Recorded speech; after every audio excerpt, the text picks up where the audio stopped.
Word Balloon, celebrating 16 years of excellence for you.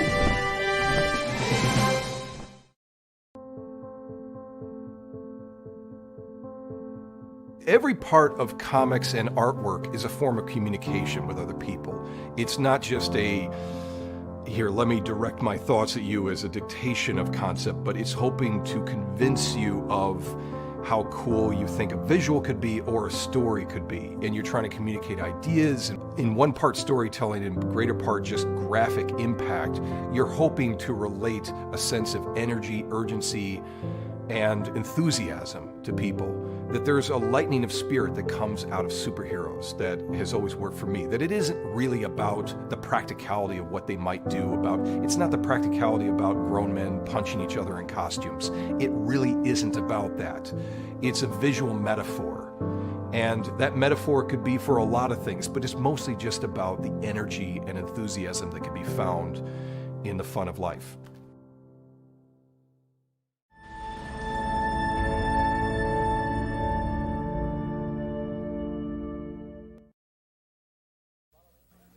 Ironside will not be seen tonight, so we may bring you the following special program.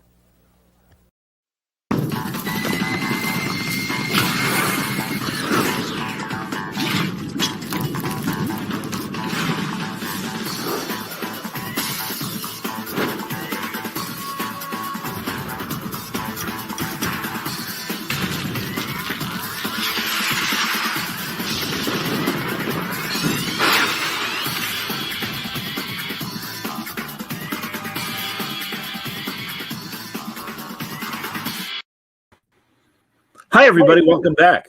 Time again for Word Balloon, the comic book conversation show. John Suttress here. Look who's here. Man, I'm really glad to have him on Word Balloon. It's been a while. He was on last year for my Big Mondo John Con, where we had all the creators kind of floating in and out for a while. But I'm glad to get him on a solo conversation. Benjamin Percy, everybody. Welcome, Ben. Good to see you. Good to see you. Thanks so much for having me on. Word Balloon is the finest podcast in all of comics, so I'm honored to be here. That's very nice, Ben. I really appreciate it. A long time coming, and was so glad when I don't remember if it was King or the Benson sisters show. Like, how about if we get Ben Percy? I'm like, yes, please, because I've enjoyed your DC work and you're kicking ass with your Marvel work. I'm going to let the cat out of the bag. Then within a month or so, for San Diego Comic-Con, we just recorded on Friday a big Neotext panel, and we'll talk about your Neotext work as well. But that was a lot of fun, and we recorded that last Friday, but it won't be presented until whenever the hell Comic-Con is. I don't even know. Do you know? I know it's in July. I have yet to attend SDCC, but now virtually at least I'm there. I know the feeling. I hadn't been since, I want to say 2017 or 18. I'm not sure, but it was very nice. And I kind of gave up on being asked to moderate just because so many people want to moderate these days. And also, as I always like to point out, last guy they want to hear from is middle-aged white guy moderating something.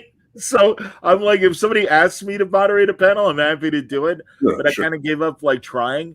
And that's okay, because the great news is like, you know, the Neotext people are like, hey, do you want to do it? And I'm like, of course I do. I had a great talking with you the other day with everybody else. Yeah, it was terrific. We had Francesco Francavilla. You guys are working on a Neotext novella, and I really love Chloe Maval's stuff. Every time she puts out an article, and we had Ho Chi Anderson. She's a great scholar. What's that? She's a great scholar of comics. Yeah. No kidding, seriously. And really, I you know, the first time I heard her talk was last August on a different Neotext panel, and I'm like, oh, this is a smart kid, man. I'm always excited when, you know, you hear either a new reporter writing or seeing and hearing an essayist or somebody really giving their opinions on comics. And yeah, she's really, really smart. So it's a pleasure hearing her do her thing. Really deep cuts, you know, widespread knowledge. Yeah. She might as well have her PhD in nerd. No question. No question. Nerdette checking in. She's a big fan of yours, Ben. Well, hey. How about that? Nerdette, nice to see you. Absolutely. So, yeah, we're you know, I'm happy to take questions. We're going to be talking about all of Ben's stuff. Do you want to, I mean, we've been teasing around it. Why don't we start with what's coming from Neotext. Is it out yet, Ben, or is it still? Oh, it's coming out. It's going to be announced soon. But the idea behind Neotext is it's this company, and you can hunt it down online with a quick Google search. And the company Additive Pictures, the Hollywood company Additive Pictures, decided to put forward what I guess you could call a transmedia project. They recognize that there is a paucity of options for people publishing short stories these days. Neotext is about a lot more than short stories. This is just my involvement. So, it used to be that you could open up the Atlantic Monthly, you could open up any number of magazines, including Esquire and GQ, and count on there being a 10-page short story in there written by any number of people. Somebody, from Tim O'Brien to Flannery O'Connor to James Baldwin. There'd be, fiction in the mainstream. That's no longer the case. You have to, go into your Barnes & Noble and squat and push away the cobwebs on the bottom row rack. And here's Cat Quarterly, and here's Tattoo Monthly, and then there's literary journals, right? And so Neotext asked me to come in and write a short story, a novella. And the idea is that they're going to be publishing these short stories and novellas with regularity, and they're going to be involving these incredible artists, and they're then going to take the properties out, not just, it is for the love of the game. It is for just people who want to read and enjoy short stories and novellas, but they're also trying to develop them simultaneously as film and TV properties. And they've done that successfully already with, there's an AMC project that just went forward. But the real treat for me was joining forces with Francisco, because Francisco is somebody who I have been stalking since I read Detective Comics, his partnership with Scott Snyder. Black Mirror, I'm assuming. And, there was that storyline about Gordon's son. And Gordon's son turns out to be a serial killer. And it was just horrifying and so in literary, so three-dimensional, the way that they handle these characters. So unlike what I was expecting from a Batman story.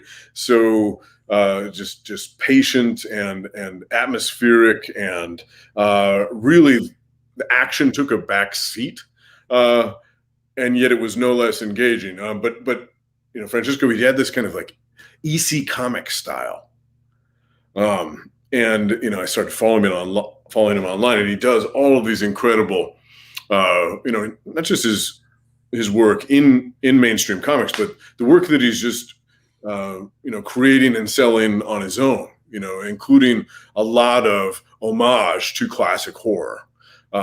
He is exactly my wheelhouse. And I wanted to partner with him in a project that felt a little bit like the cycle of the werewolf and the way that Stephen King hooked up with Bernie Wrightson. That's terrific. Yeah, man. Do you not want to? I'm happy to tell the title unless you don't want to say it. No. All right. So yeah, Werewolf, correct? Yeah, absolutely. And no, I'm really honestly, Ben, I'm looking forward to it because I know that, and sometimes people may bristle or transmedia company, but these are great stories first and foremost. If they get developed into TV and film, that's great. But I got to say, the Neotext track record for me speaks for itself. They're reasonably priced. Literally, you get a good feel for what you're potentially looking at. No different than being in a bookstore and checking out the back cover as far as description. And it's purely a digital product. And you click on it, takes you right to Amazon. Most of the stuff that is for sale is well priced, $3, and it's a tight, fast read. It's like you said, it's a novella, longer than a short story, shorter than a novel, but they're great, and they hit every genre. Good sci-fi stories, great westerns, great adventure stories, great horror. And yeah, so I can't blame you, and I agree with you. If I knew about Francesco's work before Black Mirror, but I really did love that story that he did. Scott Snyder and Jock, and it was such a terrific run, and it's really one of the best Dick Grayson stories I've ever read. And I wonder, as someone who's written Nightwing yourself, was that kind of one of your touchstones, getting into writing Nightwing back in the day? Yeah, absolutely. The thing about the Nightwing run is I had this big plan, and sadly, I was only able to do about 7 issues or so of it before things got a little more complicated, because they decided they wanted to, knock a bullet into Dick Grayson's head and make him Rick Grayson.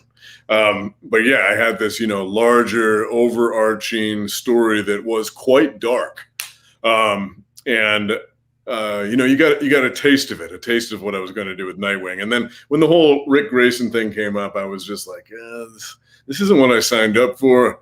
No hard feelings. I just pivoted away from it.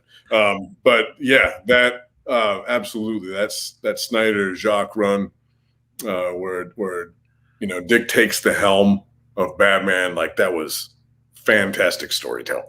And I can sympathize and in terms of writers, because I really do feel, this is me saying this, everybody, this is not Ben saying this, but I do think that editorial sometimes, DC, when it comes to Dick Grayson, at the end of the day, they still consider it, I think, a second-tier book in the Batverse. And again, you can correct me, Ben, if I'm wrong, but it just seems like, well, all the boats in the Batverse are going this way, therefore Nightwing has to be doing this. And yeah. I always felt it's funny because both creators and fans of Nightwing, I know, get very frustrated with that, because they grew up reading Dick Grayson as his own man, and the representation we get in Titans, and it's like, look, there's a whole point to adult Dick Grayson. He stepped away from Batman. He still loves Batman deep down, but again, he's his own man and he makes his own decisions. And the best Nightwing writers to me have always taken that, and some very good ones have also followed that editorial edict. I know. Did Jurgens follow you on Nightwing? It was a few different people before Jurgens, and Jurgens did a tremendous job, and Tom Taylor's doing a tremendous job right now. And I think that, Nightwing is sort of back in action as a marquee character right now. So yeah, with Tom, that's true.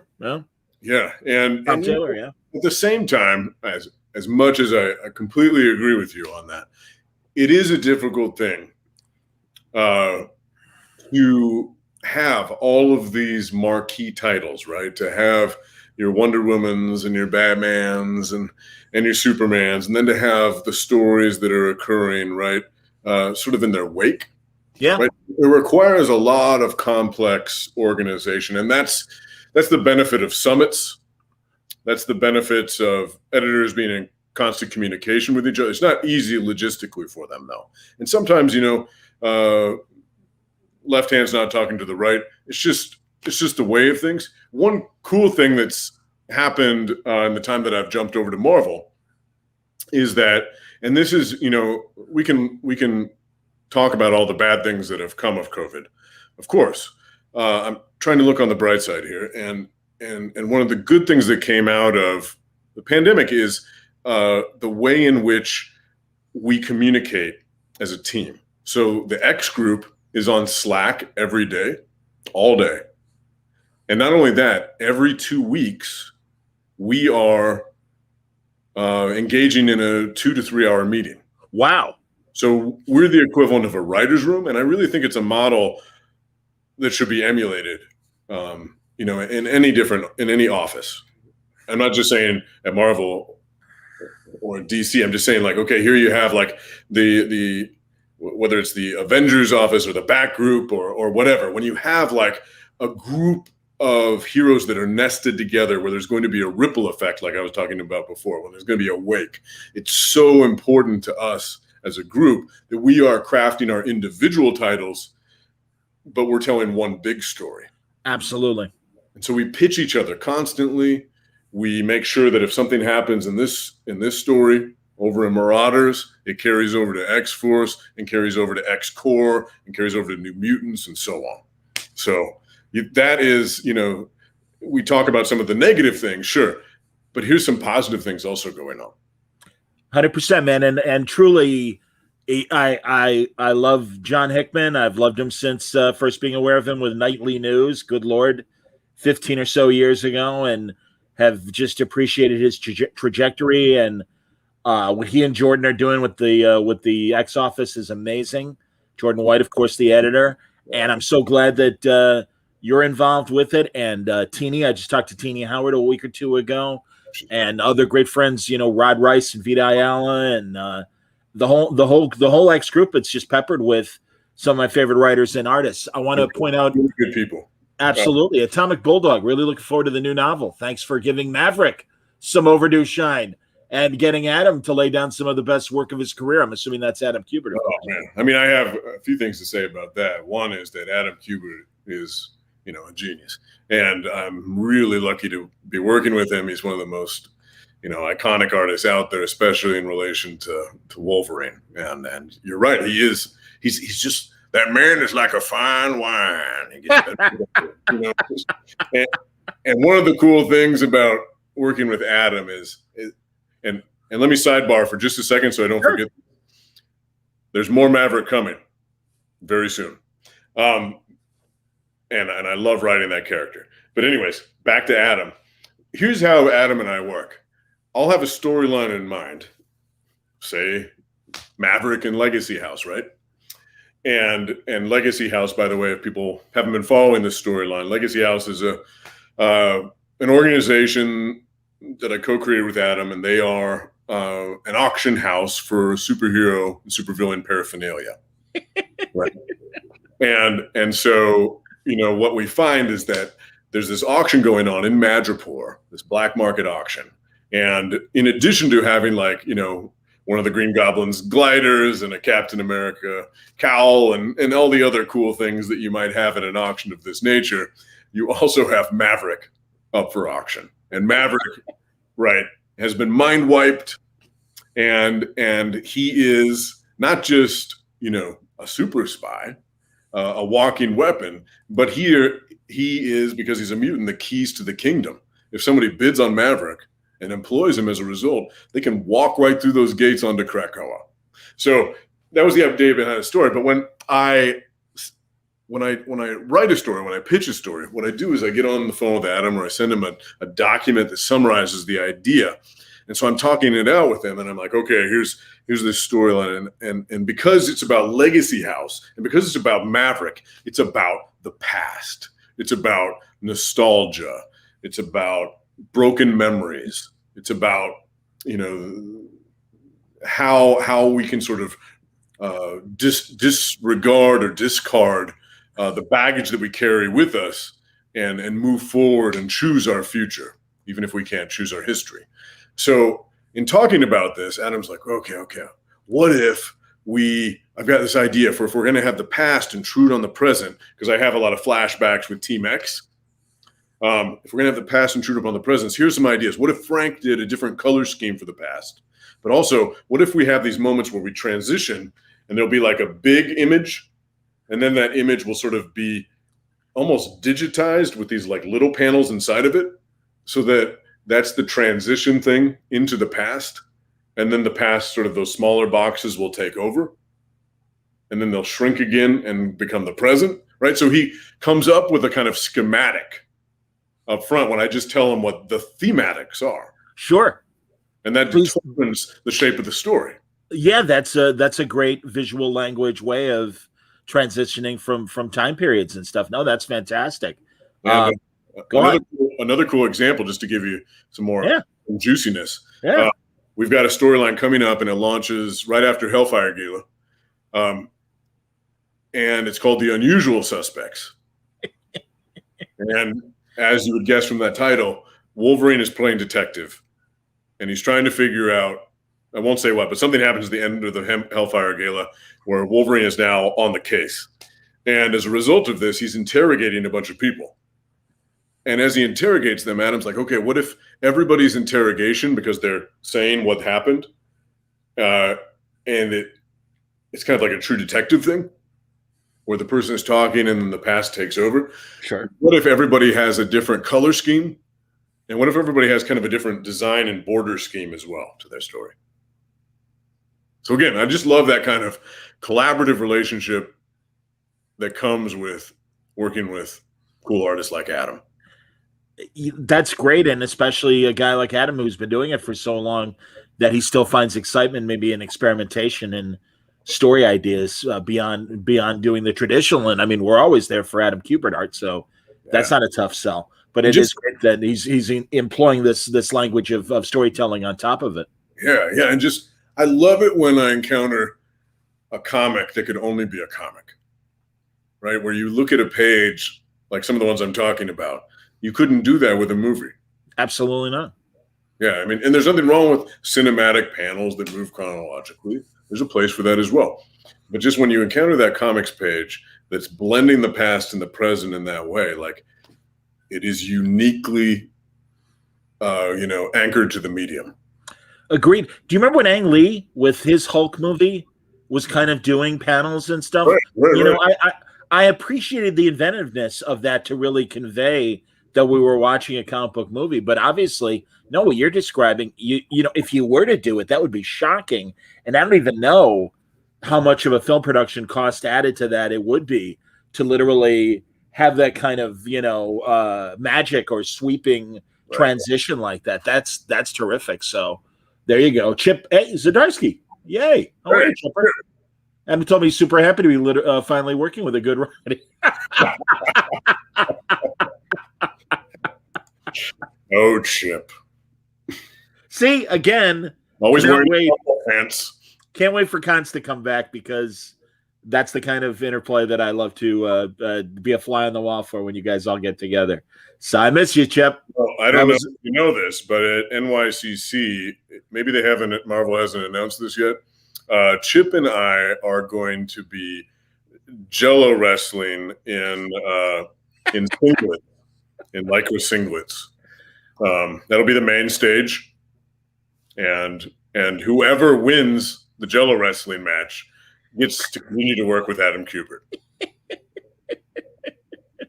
That's great. Now you see, and I know you're kidding, but I would like to be there now in New York. I don't know if I'm going to be in New York or not because it's so close to. I'm going to be at I think I'm going to be at Baltimore. I'm pretty sure I am. I'm one of the Ringo judges. Yeah. And I say that to disclose. So if anybody is wondering, I mean they made it public, but so I'm going to be there. But I don't know if I'm going to be in New York or not. I got to be honest, it's 50-50. So God, I mean I've been Jello wrestling. How can you miss it? That's awesome. Reverse Amoeba. I've really enjoyed what Mr. Percy has been doing on X-Force and Wolverine. The AWA stuff was a lot of fun as well. Yeah, man, I wanted to mention that. Yeah. AWA, Axel Alonso and Bill Gemis's company, Artists, Writers, Artisans, or I forget what the AWA stands for. But it's funny you're talking about singlets because people might think you were wrestling, but you're not. And you had a zombie story over there, didn't you? That's right. I had two series. One is Year Zero, which is a zombie series. The other is Devil's Highway. And Devil's Highway, the second installment of it, is currently underway. It hasn't released yet, but Brent Schoonover, my friend, yes, go on, collaborating on that. And if you aren't familiar with these two series, Year Zero is my take on the zombie apocalypse. And I've in this latest installment of it, the second season, I worked with Juan Jose Rip and Frank Martin. In the previous season, it was Ramon. How do you pronounce his last name? I've only written it. I haven't pronounced it. Ramon with a V. Is that? And I can't remember his name or no. Ramon Ramasos. I believe Oh, okay. All right. Anyways, I'm sorry if I butchered your name, Ramon. The idea is that it's if The Walking Dead was the microscape, if you think about it resembling more so the Night of the Living Dead or Dawn of the Dead movies, and that it's a fishbowl scenario, right? In the Night of the Living Dead, they're in a cabin. In the Dawn of the Dead, they're in a mall, right? And you see sort of a social experiment underway. And different personalities arising, the religious zealot, the lustful character, the one who wants to assert abusive power in some capacity, blah, blah, blah, blah, blah. If you look at those as sort of like a microscopic comprehension, cross section of humanity. I wanted to do something that was global in its implications and showed off a fragmented world, a fractured world. So the design, the form serves the function, and that the design is fractured. And you're following characters in Tokyo and Mexico City, in Kabul, at an Arctic research station, and so on in the first series anyway. And there's also some alt history stuff thrown in there, some cool documents that show that the zombie apocalypse has always been with us. And anyways, it was great fun. And working with Brent Schoonover on Devil's Highway, that story, which we've been talking about for a long time, I've been friends with Brent for a while. He lives here in Minnesota. Yeah. We get beers whenever we can. He and I were, we would have this tradition of getting together before the Minneapolis Comic-Con. And we get, a giant platter of hash browns and pancakes and eggs at this place called The Key. And over the, coffee, we'd just be chatting about different ideas for collaboration. And this is one that sparked both our interest about the underworld of trucking. And I don't know if you know this, but the FBI believes about a dozen or so serial killers operating as semi-drivers right now. And it's Is that real? Yeah, that's real. Yikes. And it's a perfect job for that kind of unsavory lifestyle because you are, constantly mobile. You're anonymous. I mean, semi-drivers are everywhere, but you don't even see them. They're invisible to you. Absolutely. And they're around a lot of vulnerable populations as well. In these truck stops, there's a lot of prostitution. Yep. There's a lot of drugs, and so they're exposed to vulnerable populations. And unfortunately, there are some victims as a result of that. Quite a few victims, in fact, hundreds of victims a year. So we wanted to investigate that world and bring it out of the shadows and into the spotlight. And so we have a character named Sharon Harrow, whose father has been killed. And she infiltrates the world of trucking, the underworld of trucking, and uncovers this larger conspiracy. So it's really gritty. It's kind of got a, David Fincher vibe to it. Something that sort of feels like, you don't want to read it in the bowels of January or you might lose all hope.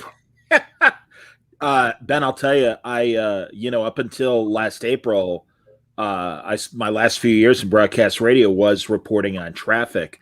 And even when the pandemic hit, I knew, and truly, as you say, the anonymous world of trucking and stuff, I realized initially, even though the roads did calm down, that there is all this interstate commerce still going on via truck, via train. And I kind of got fooled into thinking, maybe we're still going to need 24-hour traffic because of just moving goods and commerce back and forth. And also, so I really was more in tune with what was happening in the trucks and the trains. Didn't know about that. But I remember also hearing on NPR them talking to a female trucker and just the difficulty, especially during COVID, being able to find the safe places because you do have to stop. You have to refuel. Where do you go? What stops have, safe baths and lodging and things like that. So I do know that the last 15 months has been a real challenge. And I'm not trying to badmouth truckers. This country could not run without them. But what I think is interesting is that there are some very dangerous people out there who are drawn to the job. Sure. Because of the access it gives them. Absolutely. What they might prey upon.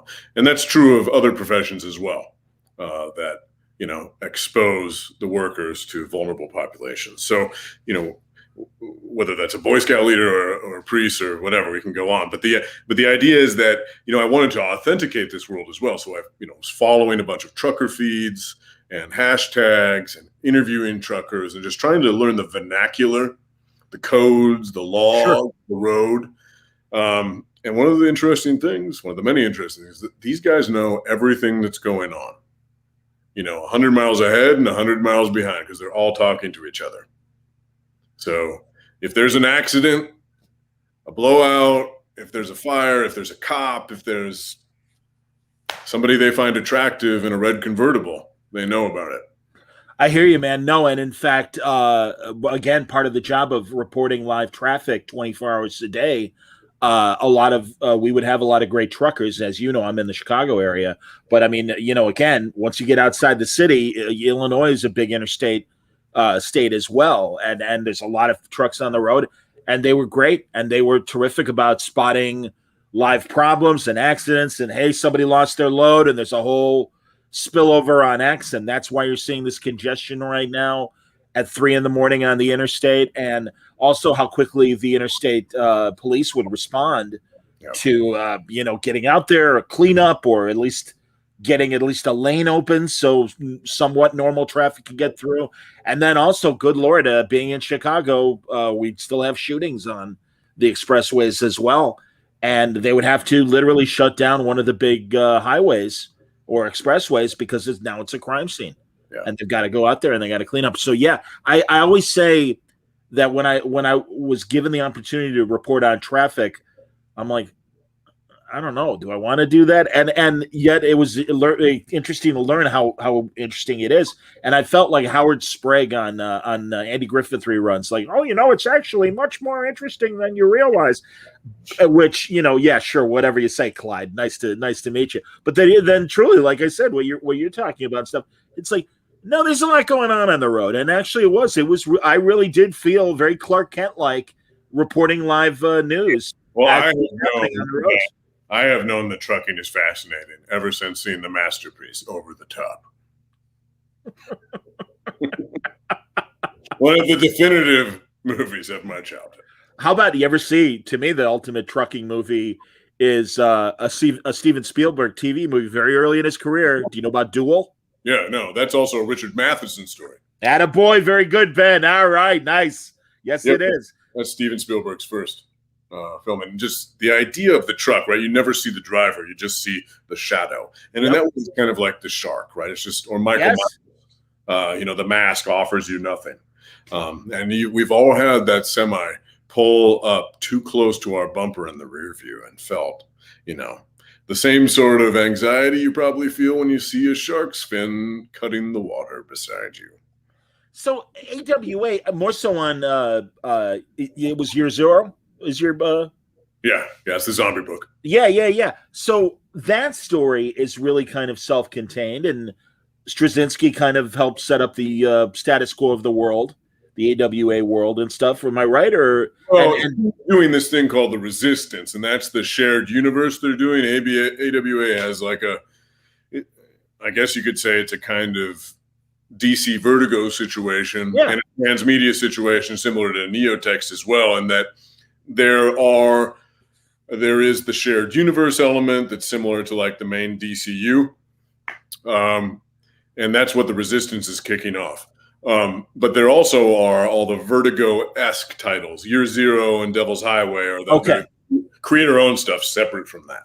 I see. Okay, so yes, so you're on that side of it, the non-connected. Develop all of that stuff for film and TV simultaneously. No, and again, listen, Axel Alonso to me is one of those great tastemakers. I always feel like the editors, thankfully, are the tastemakers that hear this stuff first and are like, that's a good idea, let's do it.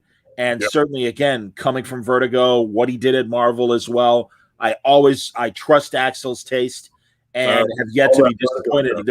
There's a lot of great books, and I Brent's one of my oldest comic friends as well. And so, yes, I did know very specifically about Devil's Highway and was excited to talk about that. But Year Zero sounds great, too. And truly, there are folks, if you haven't tried any AWA books, you really deserve to go to their website and really look at their stuff. And I guarantee you're going to find something in crime or horror or the shared universe of the Resistance that Straczynski set up. And I've had the opportunity to talk to a lot of AWA creative people, and it's great. That's God, and I don't know if you ever pitched anything, or I've been getting the press releases this week that another good company, unfortunately, isn't going to be with us very much longer, and that's Bad Idea. I didn't know that. And I got the press releases from them, and I guess they were, if folks don't know about Bad Idea, they were a print paper only comic book company that was Matt Kint was over there, David Lapham was over there, to name a few. and they were doing original ideas, but unfortunately, their attempt to be unique and kind of not do digital. I to be honest, the company's called Bad Idea in an ironic sense, but I'm like, yeah, I don't know if that's a good idea to be ignoring the digital world, because I would say myself, my purchasing, I'm half and half. I mean, in fact, Sunday went to an out of, like, I'm in the city. I went to one of the suburban stores, one of my favorite suburban stores, and it really was kind of my first real foray into a store since the pandemic. I've ordered from a lot of the local stores and done curbside service, but really didn't spend time inside a store. And it was so great, and just seeing everything out, and it was fantastic. And it's like, God, you just miss that comic store atmosphere. So it was such a great relief. But again, so I've been buying as much digitally as I have, buying. I'm not an expert on the numbers, but I do know for the big two, it tends to shake out to be about 10% of sales. It could be more than that for other publishers. I don't know. No, and I also don't know about, the last 15 months, how much that ticked over and everything. And then, Ben, I also know, and I want to not only talk, we talked about the Neotext thing. I know you've got a novel as well that we're going to talk about. How had the pandemic affected your output or, your creativity? How was it, dealing with the last 15 months? I'd say that I went through moments of, distraction. Capitol riots, pretty distracting. Yeah, no shit. Actually, I know, man. Oh, that happened in the middle of an X group meeting, by the way. Wow. We're like, guys, I think maybe we should call this meeting to a close because we all need to go watch CNN right now. And there are moments like that. The lead up to the election just sort of made my brain feel like it was being torn to confetti. But I would say that overall, because I wasn't traveling, and I used to travel constantly for festivals, for conventions, for conferences, for university visits, settling that part of my life down, I got a lot of great family time out of it, and I also got a lot of great work out of it. It was almost medicinal for me to focus on the work, to really lean into the keyboard and produce more material than I have. And I'm always busy, more material than I have in a long time.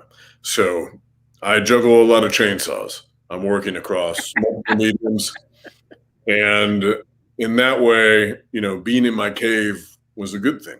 Obviously, the pandemic was awful. And I'm not trying to say, yay, thank you, pandemic, COVID. I tried to pivot, right? I tried to make the most of my isolation. And I scratched a lot of ciphers on the cave wall. That's terrific, man. No, and again, I can appreciate the people that were either paralyzed creatively and couldn't do anything. Also, the people that were affected from a pencils down standpoint, writer and artist. But I also really respect the creatives that did pivot and managed to find other ways of getting the work out and exploring different platforms. The people that went to Panel Syndicate, guys like Brubaker and what he's done with his output in the last 15 months. So, yeah, no, I'm with you. I want to correct myself. I guess Deviant Porg says Bad Idea isn't stopping at all. They said on Comic Pop Channel, excellent channel that I'm very familiar with, a few weeks ago, they were going to say they stopped and then rebrand. So thank you, Deviant. I appreciate that. David Finn, loving your Wolverine run. Keep it up. Keep it violent. And Atomic Bulldog Art says if Chip gets Adam, Ben gets Marcus Cicchetto. Either way, the fan wins. I'd love to see you with Cicchetto. Cicchetto's been one of those guys in the last 10 years. I'll tell you what, I'm taking them both. That's excellent, man. Very cool. And also, Isham says, listening to you, it's like an alternate time where Don LaFontaine became a distinguished comic book writer. For people who don't know, Don LaFontaine is your movie trailer narrator in a world. That's right. And I could see Ben. Ben, have you ever really, because you do have a great voice, have you ever explored doing like voiceovers for any ads or anything? No, I would be happy to be the next Pixar villain if the opportunity arose. Please have your people talk to my people. I did record one of my novels as an audiobook, Red Moon. That's me. It took 2 weeks, and I lost my voice twice during the process. And I also learned that I mispronounce every other word in the human language. According to the director of that, and it was. I'm glad I did it for posterity. I would never do that again. I handed it over to the professionals. My Ninth Metal, my latest novel, that's narrated by Julia Whalen, who is an awesome author and a Grammy-nominated audiobook narrator in her own right, and she's a professional. I'm a hobbyist. That's great, man. No, hey, as someone who used to do a 5-day-a-week radio show, 4 hours a day, there were bouts where just my voice would just give out and shut down. And I see that 8 hours a day. And if you're not used to that, no, I get it. I went to my doctor and they're like, "What do you do?" And I, afternoon DJ, they're like, "Yeah, just rest for the next couple of days. It'll come back. Everything's fine." And they're like, "It's just, that's just a strain on your, normal voice, people.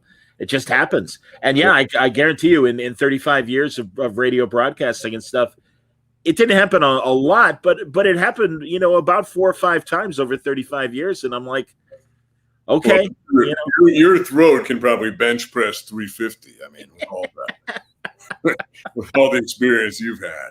I remember who just like sits in my dungeon office all day and talks to nobody. So I had to go into that studio, and suddenly I had to talk for 8 hours, read for 8 hours. I was practically spraying blood out of my throat by the end of the day. I wasn't as tough as you, John. No, stop it. Again, well, and everyone really, I do want to hear your Wolverine and X-Force questions. So please pop in and tell me about when you and I do also we'll definitely make time to talk about the novel as well. But for a moment, joining the X office in this big thing, did Jordan approach you? Did Hickman approach you? How did you get involved? I had been in touch with Jordan previously because when Axel was still, this is how I know Axel. He was in charge of the initial Wolverine: The Long Night podcast. It was one of the reasons they got hired on to that. Along with Go on, Ben. Yep. Yeah, I think. And then he was also going to hire me on to do Daredevil. Sorry, Chip. No, this is before Chip. And I hope that still happens in the future. Go on. Anyways, Axel left the company, and I stayed in touch with him. But I also, was really thrilled to be working on this Wolverine podcast. And I quit Nightwing. And thankfully, I was able to pivot towards Marvel. And I've been in touch with Hickman for a while through this top secret email listserv we're part of. And anyways, I was in talks with him when I heard he was taking over the X-Men, and he ended up calling me right before I walked into Halloween, the reboot. So what was that? Is that 2 years ago? Was that 3 I'm going to say yes, but yeah, again, COVID screws up my timeline. I can't think of it either. Lost track of time. I don't even know when I am or where I am right now. But I was actually at that movie with Brent Schoonover.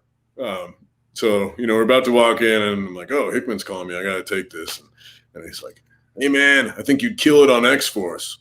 And I just basically took that as a directive, kill on X-Force, because that's kind of, what you're supposed to do. Exactly. With the Black Ops team. Yeah, what works X-Men. Absolutely, man. Go on. And so, we just continued to trade phone calls and trade emails, and that resulted in me getting flown out along with the rest of the X group, the initial team. It's grown since then. So it was Teeny and Jerry and Jordan, and there were a few different editors involved then. Chris Robinson, Annalise Bisa was there, and a few others. Anyways, we just bullshitted for 3 days, and CB would be in and out of the room, and we figured out not just who's on the roster, but what this new dawn of X-Men would look like. It was, Sure. Again, I've talked about this in relation to our biweekly meetings, but it's a writer's room. We filled up a whiteboard and we filled up 3x5 cards that we put, tacked on the wall with ideas and hashed out what this paradigm shift was gonna, look like over the next few years. And it was, a total delight. That's awesome, man. By the way, all right, because you just mentioned it, Zombie Jock really liked the Wolverine audio series. Can't wait for Old Man Star-Lord. Neither can I. So yeah, let's talk about that because, dude, I am, and Brent is too. And I don't know if you're one of these people. I'm a massive old time radio fan. I am constantly listening to or downloading series. I've really recently beyond American and British old time radio. Now I'm like really digging into Australian old time radio and South African old time radio from the 60s because they really unlike the American product, which ended in the early 60s, they've just kept going. Canada and the UK has kept going, and internationally, audio drama is still a very big thing. So were you into that stuff before getting the assignment? How did you get the assignment? I am familiar, yes, with old time radio. I've listened to War of the Worlds. And Only the Shadow Knows. Absolutely, another great series, definitely.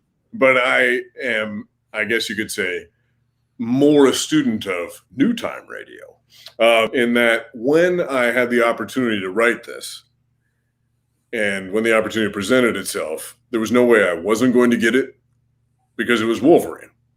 I Sure. wasn't X group yet. Wolverine's my favorite character.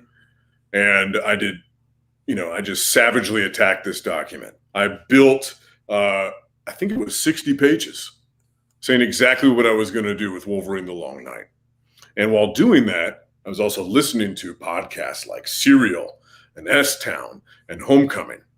And the thing that I discovered about them was they all were told in the interrogative format. They all relied on a kind of Q&A to drive them. And the tricky thing about writing for audio, this is addressing the question that popped up in the chat, is that let's say you're translating a comic to an audio medium.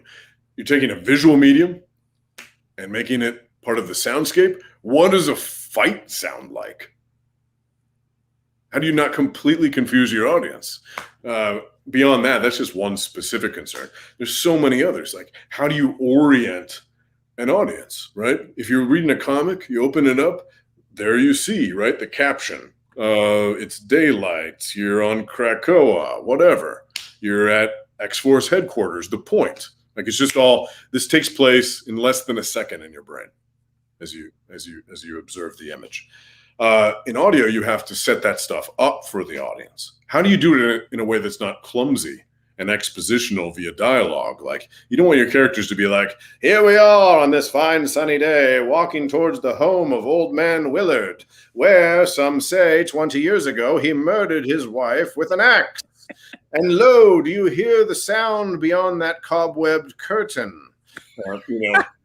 I'm with you, man. No, I get it. That's garbage. So how do you create something that grounds the audience, that orients the audience? And I, from listening to these other shows, figured out through this interrogative format that having the point of view nested in federal agents was the move I wanted to make, right? So here's Homecoming, right? It's a therapist talking to a patient.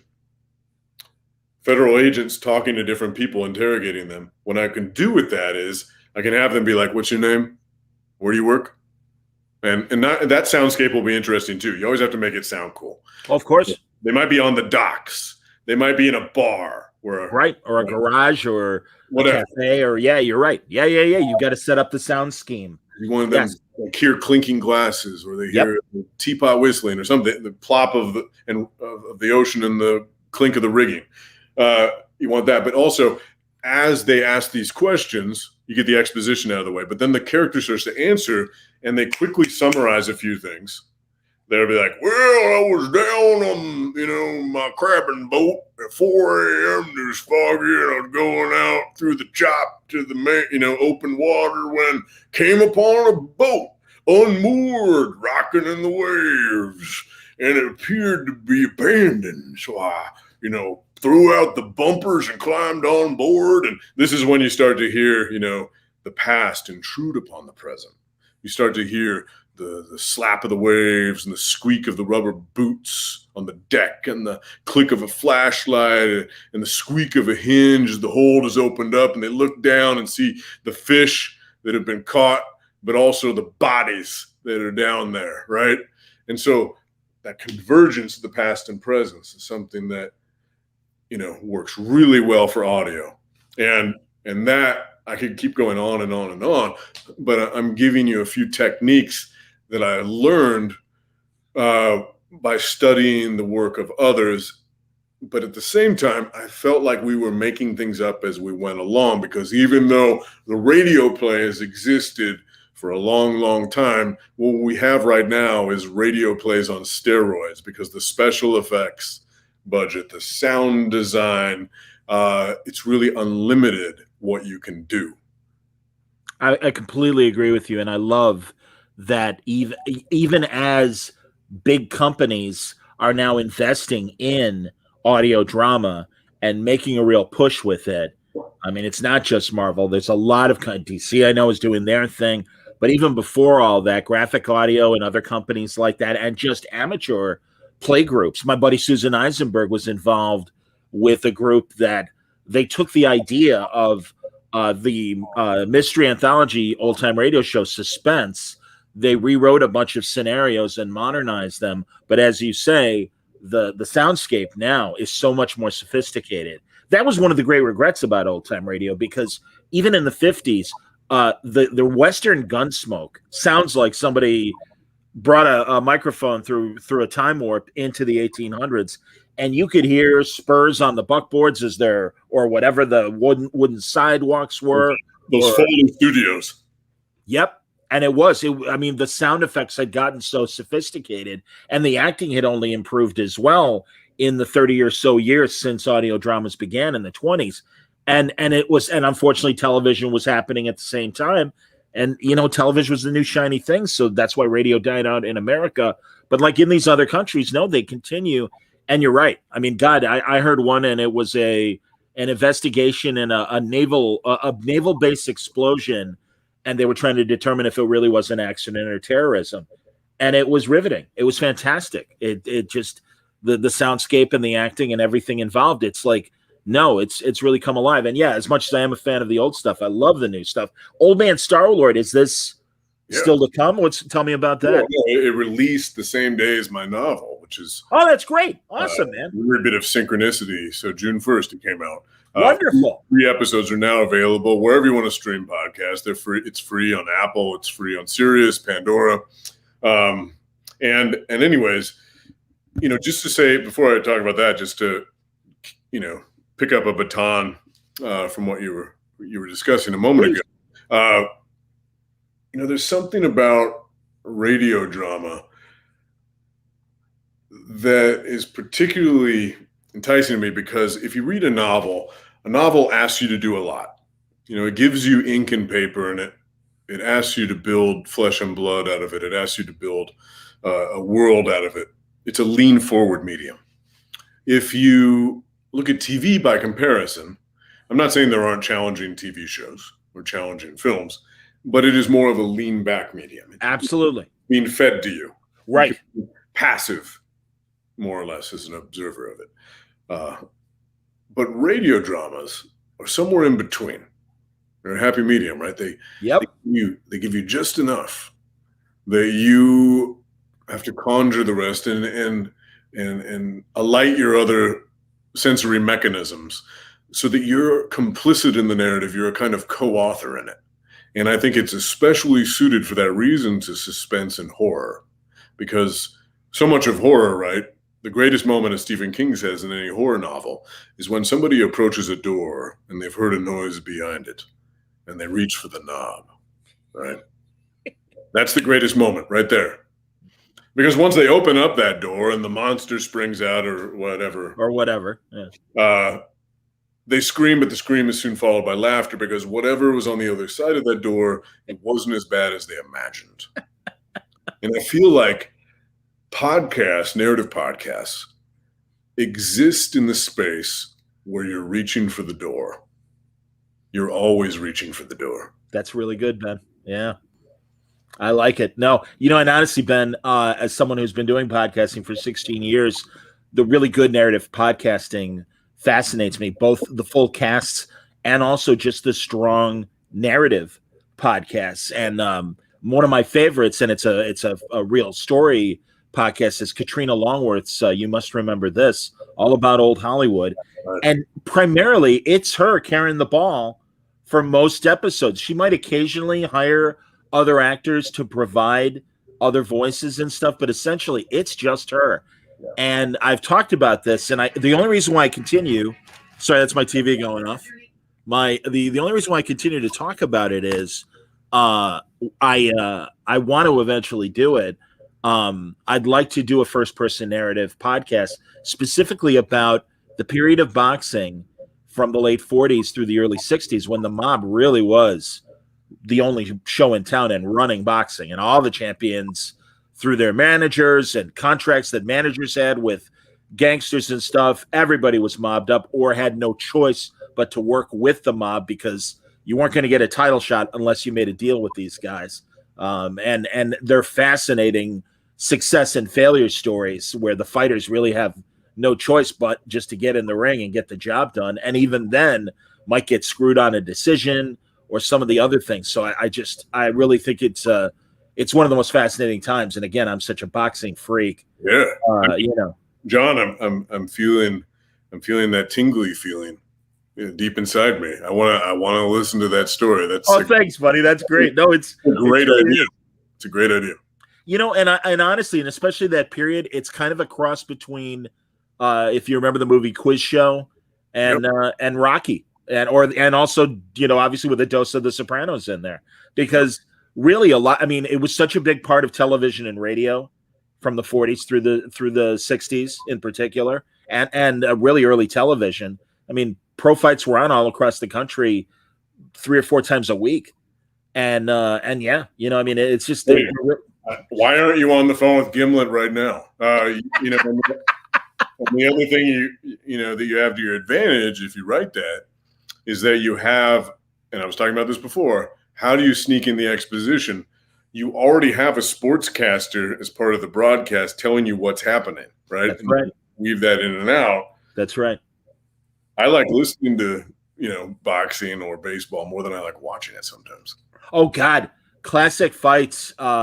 Man, I'll tell you, and it's funny because again, we're talking 2 days after the Floyd Mayweather Logan Paul fiasco. I was not I wasn't going to spend $50 on that crap. I knew exactly what we were going to get, and it ended the way I expected it to. I don't mean to be smug about it, but Floyd Mayweather has telegraphed exactly what he wants to get out of whatever exhibitions he has left in his body. So yeah, exactly. It's all about money, buddy. You're 100% right, and that's fine. And again, if there are people that want to pay for this, I hope they were entertained. Right. And unfortunately, I'm sure that at the very least, we'll see 1 or 2 more from Floyd before people either decide that they're not getting real competition per se. But it is so fascinating because there really are a lot of novices that are intrigued by the glorified workout. I don't even think it qualified as a good exhibition, Frank. I mean, maybe the good news is more people will get into boxing as a result of this, maybe. And thank God there are good fights. Drug them in. Yeah. Even coming this weekend, there's a terrific lightweight fight coming up for a title that is a good matchup, and fight fans in the know are looking forward to it. So tell me about Old Man Star-Lord. Man Star-Lord. So the Old Maniverse, as I call it, I've been following it in comics. Sure. Old Man Quill. Man Quill, the Hawkeye, and Sachs and Robert Gill, and that I love Old Man Logan, and Old Man Hawkeye, and so when this opportunity came up, I jumped at it. And the idea is not that we're translating, directly adapting the comics, but we are using that foundation. We're using that platform and tipping our hats to it. So, the Guardians of the Galaxy, I argued, would be the best way into this world because the rookie perspective is so essential to otherworldly material.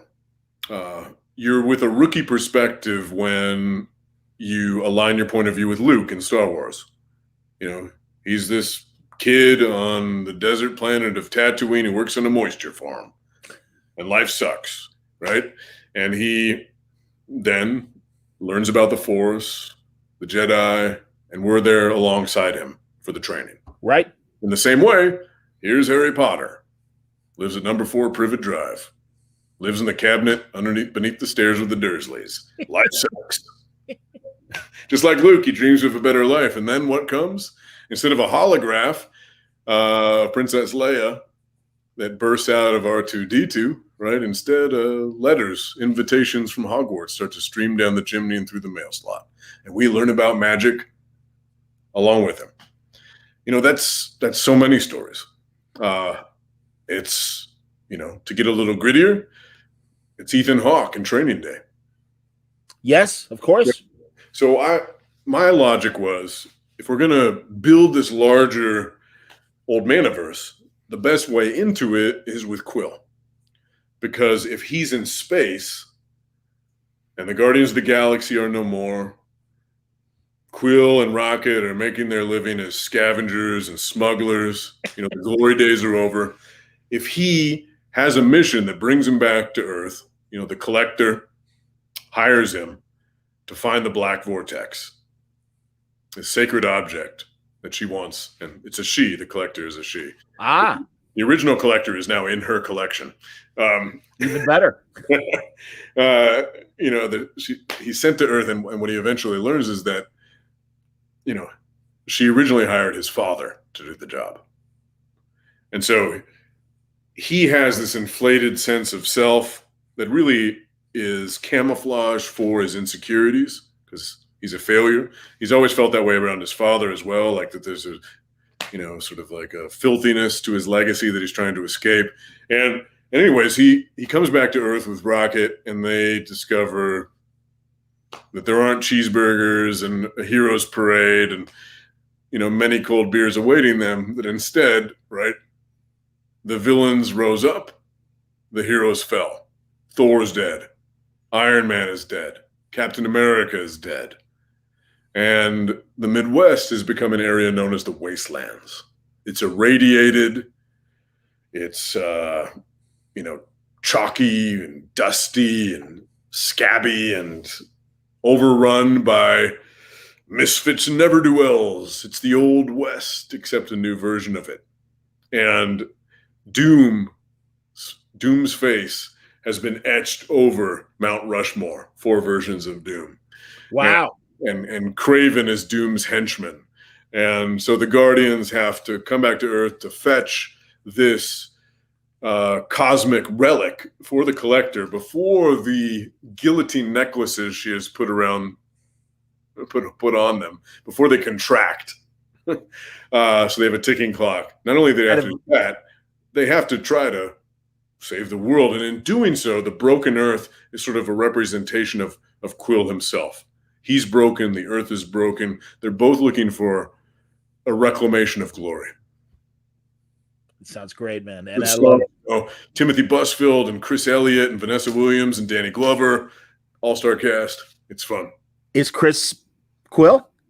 Chris Elliott is Rocket. Oh, great. So who's Peter Quill? Timothy Busfield. He's Tim Busfield. That's great, man. From the West Wing. Yes, and of course, not Poindexter. I forget his Revenge of the Nerds. His character from I'll tell you, Tim Busfield is a guy that from Revenge of the Nerds and 30-something through the West Wing, and anytime I see him now, it's like Peter Capaldi, the former Doctor Who. When I see him, I mean, these are actors that I've followed since they were young men, and it is so great to see them they're a few years older than me, but not that many. And it's just so great to see them still kicking ass. So that is great to hear. And Vanessa Williams, you say? Yeah. Wow. God, She plays Emma Frost. oh, that's fantastic. You see, this is why I'm so excited about this new era of audio drama, because they're putting series. I mean, the Sandman series was fantastic. Years ago, World War Z was such a great and really, I think, a superior audio product to the novel. And again, I know that Max Brooks was involved with all of it. So no disrespect to Max Brooks from a novelist standpoint, but it's just it's really, really exciting, and it just keeps getting better. And now there is this new investment. And the other great thing is, as we've learned, along with the big companies, really smart little initiatives can make some really effective audio drama. So as someone that's always admired it from being a kid to where I am now, it's like, I kind of want to try it and see if I can do it right. You don't need $5 million to make a great podcast. Nope. All you need is some recording equipment. Yes. Yeah. And also, God, there are just great assets out there that, I mean, again, for like my boxing idea, I've seen music libraries that are affordable that I can get to kind of have a score that would fit what I'm attempting to do, and good sound effects and things. And it's like, no, you just, again, it's your writing and acting that ultimately will primarily carry the thing. Right.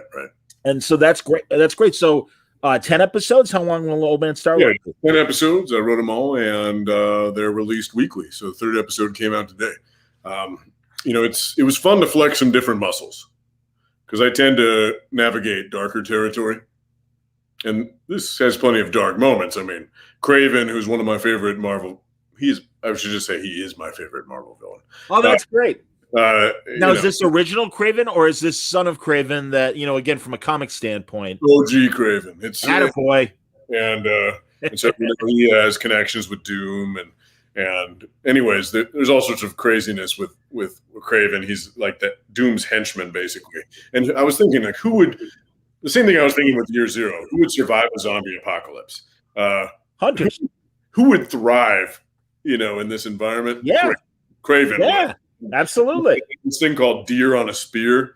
And if you fail to pay your taxation to the Doom bots, or if you somehow cross Doom, you're part of Deer on a Spear, which is both a sports and entertainment venue and, blood sport, where Kraven blows his horn and the Doom drones follow Kraven as he chases after the person who got an hour lead on him through the irradiated woods. It's like a fox hunt. That sounds fantastic. The most dangerous game with Kraven. Yes, of course. Got it. No. What a great short story. Deer on a Spear. I like it. No, that's fantastic, man. You ever see the Incredible Hulk TV series? There's a Most Dangerous Game episode that is kind of a cross between Most Dangerous Game and Saw, because somebody discovers David Banner, Bill Bixby, a hunter, and at first he just thinks he's hunting, in your classic Most Dangerous Game sense, a man, and then he sees him change into the Hulk, and he is thrilled. And he's like, David, I had no idea this is going to be my greatest hunt ever. And he puts him through all these Saw, these kind of death traps. It is an incredibly great hour. I believe it's still, you can hear the excitement in my voice. I think it still holds up as a late 70s TV episode and has a fantastic ending to it. Nice. That was incredibly satisfying for compared to what we got in terms of standard 70s TV adventure. And I dare say it is the most surprising Incredible Hulk episode. If you've seen the pilot or a handful of episodes and never seen this, I can't recommend it higher. So okay. I do. Yeah. Incredible Hulk on the Sci-Fi Channel, the repeats of it. And sure. I have not seen that episode. I will now seek it out. Yeah, I'm telling you, man. No, you will not be disappointed. And it really, again, just those final minutes, it's like, wow. And it's like, good for you, man. I mean, I really, those guys knew what they were doing. Kenneth Johnson and the producers of that show's era. There's a reason why I made it through 5 seasons. Good stuff. So, well, tell me about your book, man. Tell me about your novel. Yeah. So, a few things to say. One, I was in part inspired to write it and this is kicking off a series called The Comet Cycle. The first novel is The Ninth Metal, but it kicks off 3 books called The Comet Cycle. Okay. And it was in part inspired by my work in comics. Comics are my foundational reading experience. I can remember reading The Hobbit in 4th grade. I'm sure I read novels before that, but I can remember every comic that I read from the age of 2, 3 onward. And that's because I kept them all and I reread them until they fell apart in my hands. I'm talking about Man-Thing and Warlord and the X-Men and the Fantastic Four, Spider-Man and everything else.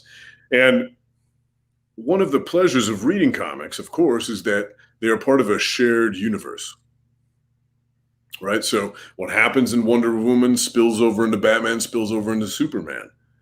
And that same thing happens in literature as well. Louise Erdrich has all of these books that are interconnected. Faulkner has all of these books that are interconnected. I'm talking about geographies. I'm talking about families over many generations.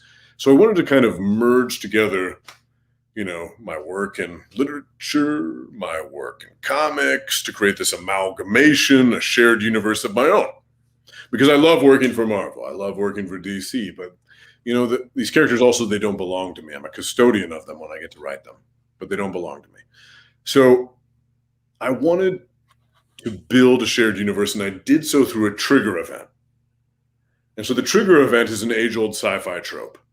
A comet comes streaking through the solar system. We spin through its debris field. Meteors rain down, and new elements are introduced to the world that create new laws of geology, biology, physics that upend the geopolitical theater and create a new dawn of heroes and villains. So the first book is about omnimetal. And omnimetal, you might make comparisons to vibranium or adamantium or unobtainium or whatever. But the idea is that, and I thank, the creators who came before me in the acknowledgments. I'm thanking Claremont, I'm thanking Lee and Kirby and many others, for the magic that helped inspire all this. But in northern Minnesota, there's a meteor strike that is especially valuable. There are 8 noble metals in this world, but this is beyond the periodic table. Omnimetal is the 9th metal, and it absorbs energy on a quantum level, and it has other properties as well that some view as supernatural. But the idea is that it creates a game-changing scenario in the weapons sector and in the energy sector, so that the middle of nowhere becomes the middle of everything. The middle of nowhere becomes the center of everything. The Saudis rush to northern Minnesota. Chinese rush to northern Minnesota. Indians rush to northern Minnesota, all buying up the mineral rights to land. A government lab, U.S. government lab exists. There are miners similar to the Roughnecks of North Dakota in the Bakken oil formation. Roughnecks, miners who rush to northern Minnesota. There's a rise in prostitution, in drugs, and crime. Their bodies in shallow graves. It's a contemporary Deadwood. It's a sci-fi Deadwood. Certainly. That sounds great. Wow, what an interesting backdrop for a series of novels. Again, the Comet Cycle, and the 9th Metal is the first novel. So that's great, and that also is fresh out. Right, it's out now. Fresh out of the oven. Came out on June 1st. So I've been on a virtual tour. I normally at this time I'd be like bouncing around to different bookstores across the country, and in this case, I mean, the benefit is I can potentially do an event at a bookstore where there are people from wherever, Rio, Moscow, watching. And I can partner up with different pals. I've been doing virtual events with friends, and next week I have an event with my buddy James Ponsold, who's a film director, and it just creates interesting conversations. The bad thing is, though, I don't get to directly connect with readers like I usually do. I understand, sure. Now, are they at traditional bookstores, or are they at hosted by traditional bookstores? They've pivoted during the pandemic. They host a Zoom event, and they offer a special code usually that gives you a discount if you order through the store. That's smart. That's really smart. No, that's great, Ben. And honestly, again, the smarter stores were they had to pivot as well during COVID and do this kind of added layer. That isn't it great? And especially, how old are your children? I'm curious, Ben. So I'm 42. I had my kids in my 20s because I'm from the 1800s, apparently. No, I have friends who had kids really young as well. Go on. So my son's 15 and my daughter is 12. Wonderful. That's great. Are they readers? Are they big readers? My son used to just tear through books. He has slowed down a little bit, and that's kind of a male thing, but it's also a friend's thing. He reads for classes. He does the work he needs to do, but he tends to read graphic novels recreationally more so than traditional books. And he's really into video games right now. My daughter, who's 12, she gobbles up a novel every 3 days, it seems like. That's excellent, man. That's the great thing. And I wasn't sure how, as we all weren't sure what was going to happen, not only in comics, but really just the prose world in general. And it was so great that books and comic books had such, again, you don't want to be in the situation that we found ourselves in for the last 15 months, but it is gratifying to see that so many people did get back to reading. Their reading only did fantastically well. Yeah. And, book sales and comic sales. So it really is wonderful that so many people are kind of, if they're not coming back to books, then they're just reemphasizing, and the readers just kind of upped their consumption and then are, buying more stuff. So Zombie Jock is sold on the book. So Zombie Jock. That's absolutely. I'll admit that I'm a total horror fiend. I remain committed to horror.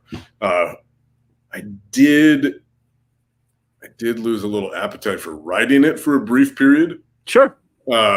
Just because the past year felt like I was in a horror movie.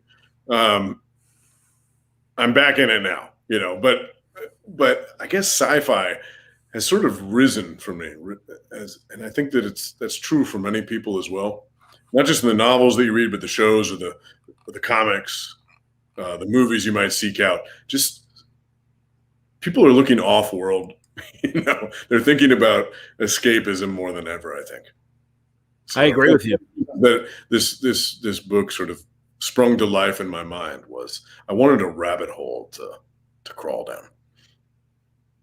No, it's an opportunity for world building, and again, the best sci-fi does kind of borrow tropes from other classic adventure genres, and you can do. I love when sci-fi and Western collide, and really the world you're right. What's because that? You have like in the Western, you have a frontier. You have a lawless territory that is yet to be claimed. That's right.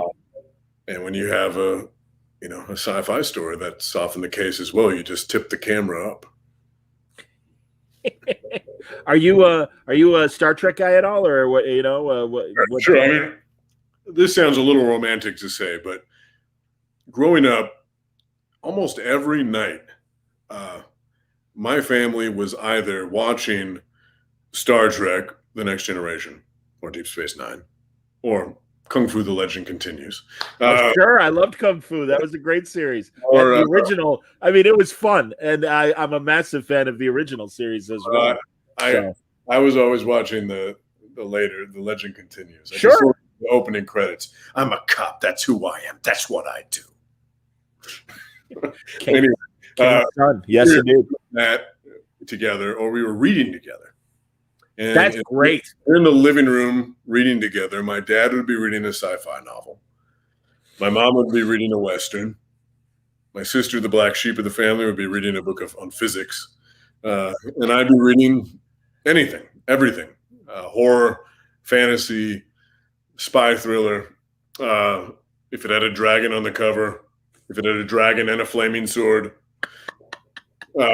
Anyways, when you grow up in a family like that, right, a family that has two nerds in it as the matriarch and patriarch, and here's what our vacations looked like when I was growing up. I never went to Disneyland. I never went to Europe. I never did anything fancy.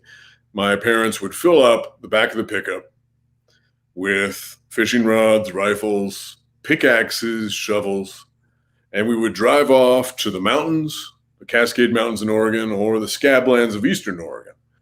And we would be fossil hunting and Wow. hounding.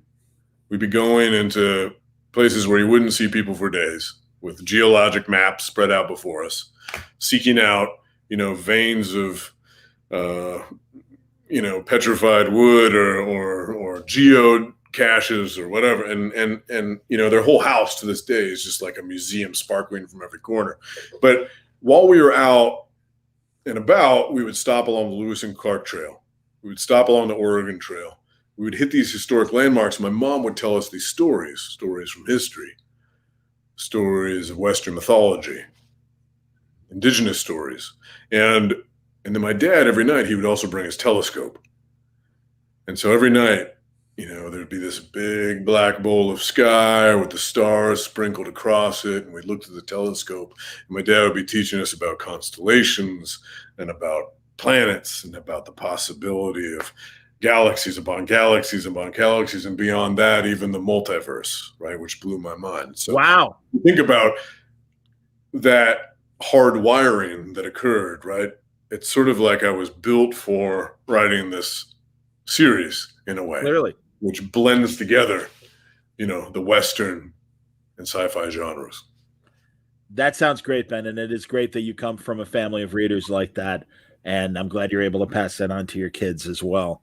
As always, it all sounds great, and obviously, things are swimmingly along with what you're doing at Marvel. Do you have time for new Marvel titles? And will there be announcements this year of any new Marvel titles? Oh, there's going to be some announcements. Big, juicy announcements. Outstanding. Do you know around when they might be happening? So Inferno just got announced, right? Jonathan Hickman's Inferno. Yes. And that's coming out in September. Okay. So June, July, August, September, 4 months. Yeah. But probably around September, you're going to hear something. Wonderful. That's good to hear. Well, all right, good, because that gives us an excuse to catch up in just a couple months. Regardless, we've already recorded this, so it's kind of timey-wimey to put it in Doctor Who terms. But you will see next month me talking to Ben and Chloe Maval and Hochi Anderson and Francesco Francavilla. And am I forgetting anybody? That was it. Right? Okay. Yeah. And we had a great talk about what they're doing at Neotext, another great place. We spoke about it earlier in the conversation. If you're joining us midway through the conversation, but Wereworld, a project that a novella that is will be coming out from Neotext by the time of San Diego in a couple of weeks. And that's Ben and Francesco's big project over there. But then we also have the new novel. It's out now, The Ninth Metal. And you got the first 3 chapters of Old Man Star-Lord. So that's great. And again, find that on Spotify and Stitcher and all the podcast platforms. The places you find Word Balloon, you can certainly find that. And reach back to for the Wolverine story, which was The Long Night, or what was it called again? Yeah, the first season is called Wolverine: The Long Night. The second season is called Wolverine: The Lost Trail. You wrote both of them. I wrote both of them. Yeah, God each is damn. 10 episodes. All right, good deal, man. Well, then I'm gonna have to watch, or I'm gonna have to listen to Lost Trail. I'll watch with my mind, as we do with audio drama. But honestly, Ben, I'm so thrilled that you're really playing in all these different storytelling ponds and having the success that you are. Is there another audio series in the works beyond Old Man Star-Lord? There are more seasons coming. I'm not writing. I'm really busy with some TV stuff right now, actually. Beautiful. Good to hear. Playing in another pool. Attaboy. Adapting Urban Cowboy with my buddy James Ponsold for Paramount. Doing a few other things. The original Urban, like kind of the bones of the original Travolta Urban Cowboy, or yeah, getting into a TV show. That's fantastic. That's great. Oh my God, boy, I haven't thought about that movie, in almost 40 years. But that's a terrific, great movie. Deborah Winger and Travolta. Come on, yeah. Looking for love in all the wrong places is the song went. Exactly. You know it. Oh, dude, You're calling back my childhood, unfortunately. Okay, boomer, I'm sure everyone is saying right now. But not that old, everybody. I'm a little bit younger than that. I don't get it. They always used to say I was born in December of 64, so 65, 64. And they're like, well, you're kind of in between the boomers and Gen X. Right. And now they've done a reshuffle, and supposedly I'm the oldest member of the Gen X generation. And I'm like, I don't think so. I think there's a distinction there, but whatever, it's fine. I don't care. I'm 1979, so they don't. There you go. I don't know if I'm Gen X, the last of the Gen X's, or if I'm the first of the millennials. There you go, man. Exactly. And God, 79. I was a freshman in high school in 1979. So there you go, man. Not too far. It's all good. I was a squalling infant. That's okay. That's excellent, man. So yeah, 1980. Yeah, you're still in diapers when Urban Cowboy came out. No, that's terrific to hear. And I really do love modern Westerns. I just God, and now I always blank. What the hell was Timothy Oliphant's series that was based? Say it again. Justified, of course. Love that. Love Longmire. Yeah. What a great Western. Holy shit. So yeah, that was some pandemic comfort viewing right there for us. I believe it. And yeah, man, I'm like, it was, and it's such a great low key but intense Western. I love Justified as well, but really for me, Longmire was just like, you really did feel that Old West feeling in a modern setting. And God, Robert Taylor was just so amazing in it. And especially given the first time I had ever seen him was in the Matrix movies as Agent Jones. Right. And it's like, oh my God, this guy, good. Give him dialogue. He's an incredible actor. So yeah, big fan. But no, that's great to hear. Holy shit, Urban Cowboy. Have they announced a network? No, Paramount hired me to write it with James Ponsoldt, who's going to be directing it as well. It's being shopped right now to streamers, even though you'd think that Paramount, right, would air it. Paramount Plus. No, we don't know where it'll end up. Well, and of course, Yellowstone, a terrific modern Western as well, currently. Paramount Plus, it could be, will be at Paramount Plus. We'll see. Yeah, no, that's great, man. Again, it's an incredible time right now for storytelling entertainment. And again, now that audio drama is finding its niche alongside TV and film, yep. I think and comics and the like and everything, and novels. I think it's only better. And I'm so glad things are working out for you, Ben. Truly. Continued success and come back maybe in the fall. I would love to. When the new Marvels are there, and then we can really look back at Old Man Star-Lord, I assume by then. Yeah. And hear more news from Ben Percy. I hope you'll join me. Yeah, and I want to hear the announcement of your boxing mafia drama by then as well. I'm still doing the right research because I really want to do it right. And I got to get that newspapers.com account so I can really go through the print stories and tell the story properly and everything, and focus on the different weight divisions and the significant fights that happened in that 15-year period. It's a killer. So I want to hear it. Make it happen. I appreciate it, Ben. Seriously, no, kick me in the ass. That's the kind of thing I need to hear. So thanks a lot, man. And everybody, thanks a lot for watching on Word Balloon Live. I did kind of not put the brakes on because clearly Ben and I are talking, and I'm still doing at least one or two new video conversations a week. I'm going to get back into the full swing and do a lot more in the days ahead in June. I just had to just kind of take a break and and especially enjoy the weather. Good Lord. I want to start living a normal life again, at least outside during daytime hours. But don't worry, lots more great Word Balloon is on the way. And thank you, everybody, for watching and listening. As always, really appreciate everybody being along. So as we sign off, stay safe, stay happy, and stay healthy. Thank you, everybody. Thank you.